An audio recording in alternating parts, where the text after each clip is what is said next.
Selanjutnya kita akan melihat bagaimana Yesus mewartakan tentang kerajaan Allah.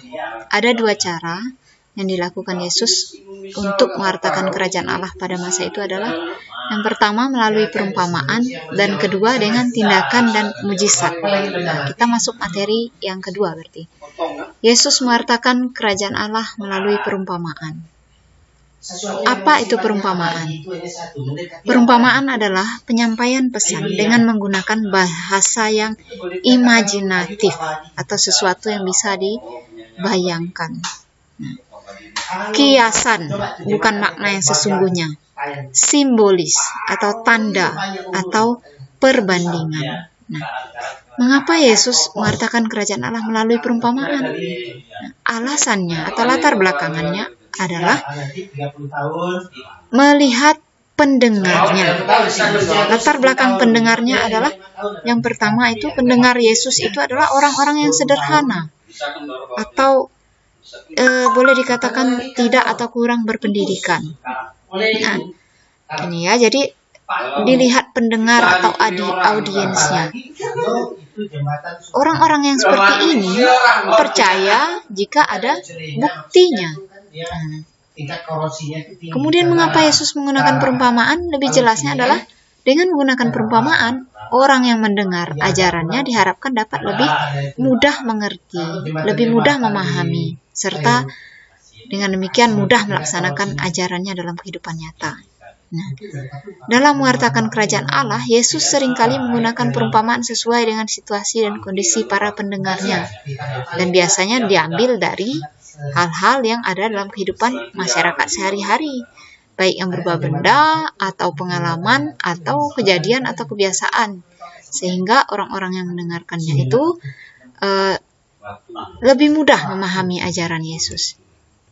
Nah, kalau pendengarnya sebagian besar para petani, maka dalam pewartaannya Yesus menggunakan perumpamaan, misalnya biji sesawi, ladang di antara gandum, pembajak sawah, penabur, dan sebagainya. Nah, jika berhadapan dengan pendengarnya itu misalnya nelayan, maka Yesus menggunakan perumpamaan pukat, jala, dan seterusnya ya. Nah, kemudian meskipun demikian perumpamaan yang disampaikan oleh Yesus diharapkan dapat diambil pesannya oleh siapa saja yang mendengar. Nah, tidak harus misalnya pesan untuk petani tidak harus mendengarkan ladang saja, tapi bisa juga mendengarkan perumpamaan tentang nelayan. Nah, sebab dalam Injil Matius sendiri sudah dikatakan, siapa yang bertelinga hendaklah ia mendengar. Nah, sekarang kita lihat beberapa contoh perumpamaan yang digunakan Yesus untuk mewartakan kerajaan Allah. Nah, yang pertama itu perumpamaan tentang seorang penabur. Bisa dilihat dalam Injil Markus bab 4 ayat 3 sampai 8, dilanjutkan ayat 13 sampai 20. Nah, apa pesan dari perumpamaan ini? Hendak menjelaskan bahwa dalam karya Yesus untuk menegakkan kerajaan Allah, betapapun ada kegagalannya, karyanya itu akan menghasilkan buah panen yang berlimpah, melebihi apa yang diperkirakan manusia. Oleh karena itu, pengikut Yesus tidak perlu berkecil hati dan mudah putus asa bila mengalami berbagai kegagalan. Kemudian, contoh perumpamaan dalam kitab suci yang berikutnya adalah perumpamaan tentang benih yang tumbuh. Nah, apa pesannya? Perumpamaan ini hendak mengatakan bahwa kerajaan Allah seumpama benih yang sudah ditaburkan.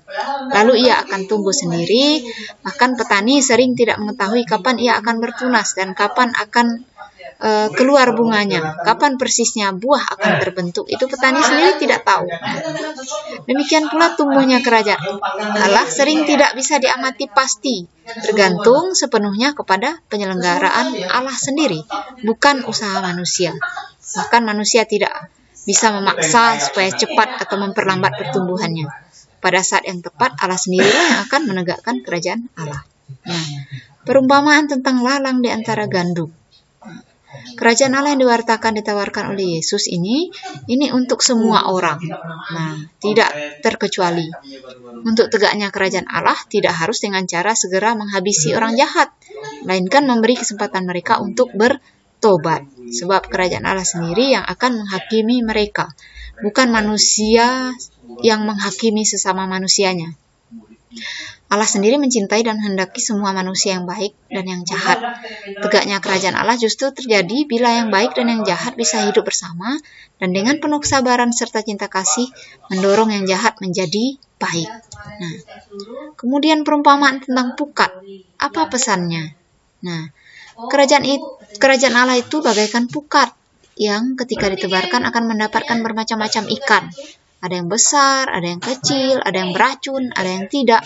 Nah, demikian pula dalam kerajaan Allah dikembangkan sikap tidak mudah menghakimi orang lain, tidak mudah merasa diri yang paling baik dan paling layak menjadi warga kerajaan Allah, lalu mengabaikan yang lain. Yang lain itu dengan segala kejahatannya dianggap tidak layak masuk kerajaan Allah. Nah, biarlah Allah sendiri yang memilah-milah antara yang baik dan yang tidak baik. Kemudian perumpamaan tentang harta terpendam dan mutiara berharga. Nah, demi kerajaan Allah, manusia harus memandang Allah sebagai harta yang paling berharga. Untuk itu, ia harus berani meninggalkan segala miliknya yang selama ini dianggap paling berharga dalam hidupnya, kemudian hidup dalam kerajaan Allah yang adalah hidup yang penuh sukacita. Sekalipun untuk mencapainya adalah seorang harus berani meninggalkan segala-galanya. Nah, ya, kemudian Yesus mewartakan kerajaan Allah melalui tindakan dan mujizat. Mujizat menurut Kamus Besar Bahasa Indonesia adalah kejadian atau peristiwa ajaib yang sukar dijangkau oleh kemampuan akal manusia. Nah, mujizat merupakan tanda-tanda ajaib dan perbuatan-perbuatan yang penuh kuasa. Nah, seperti penyembuhan, penggandaan makanan, dan lain-lain. Mengapa Yesus menggunakan mujizat?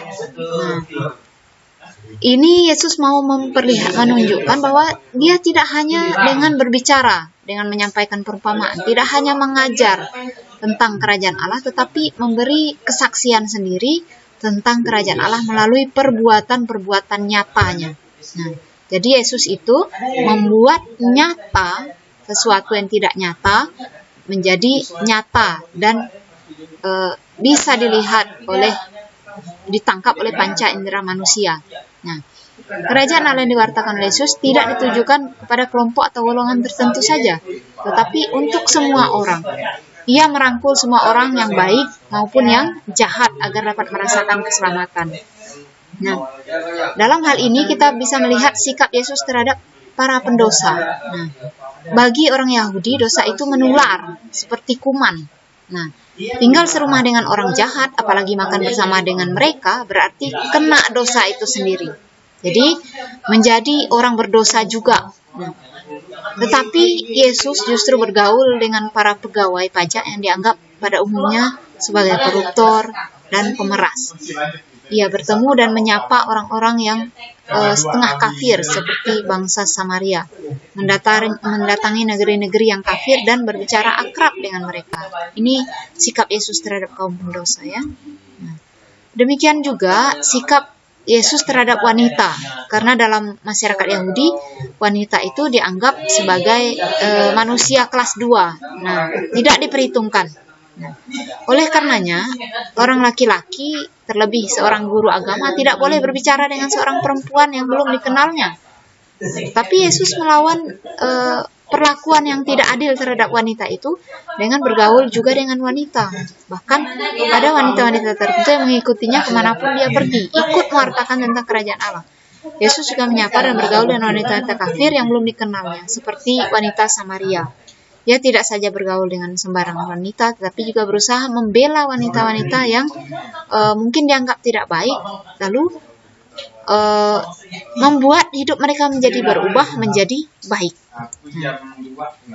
Dari contoh-contoh di atas menjadi jelas bagi kita bahwa Yesus tidak hanya mewartakan tentang kerajaan Allah, melainkan mewujudkannya melalui tindakannya. Nah, jika kerajaan adalah situasi di mana semua orang yang dikasihi Allah, di mana semua orang tidak tersekat-sekat oleh jurang antara kaya dan miskin, maka Yesus menunjukkan hal itu dengan mau bergaul dengan siapa saja, terutama dengan mereka yang miskin dan berdosa yang selama ini disingkirkan oleh masyarakat. Tentunya mereka ini kemudian bertobat. Nah, mujizat yang dipakai oleh Yesus sebagai tanda kehadiran Allah. dengan mengerjakan mujizat, Yesus memperlihatkan kehadiran kerajaan Allah, atau tanda-tanda mujizat yang dikerjakan Yesus itu memperlihatkan bahwa dalam diri Yesus genaplah nubuat para nabi tentang Mesias yang kedatangannya telah dijanjikan kepada leluhur Israel. Nah, para pengarang Injil menceritakan mujizat-mujizat Yesus guna memaklumkan atau mewartakan bahwa Yesus tidak hanya menyampaikan kabar yang menggembirakan itu, tetapi Dia sendirilah kabar gembira atau Injil. Yesus sendirilah keselamatan, rahmat, dan penyembuhan bagi semua orang yang sedang susah. Nah, beberapa contoh mujizat yang dilakukan oleh Yesus, yaitu yang pertama, Yesus membangkitkan anak seorang janda di Nain. Yang kedua, Yesus meredakan angin ribut. Ini contoh mujizat. Kemudian Yesus mengusir roh jahat. Yesus mewartakan kerajaan melalui tindakan dan belas kasih, sehingga kita pun juga mesti mampu berbuat belas kasih pada sesama, terutama mereka yang menderita, yang tersingkir dan kurang mendapatkan perhatian. Jadi Yesus sendiri memberi contoh kepada kita.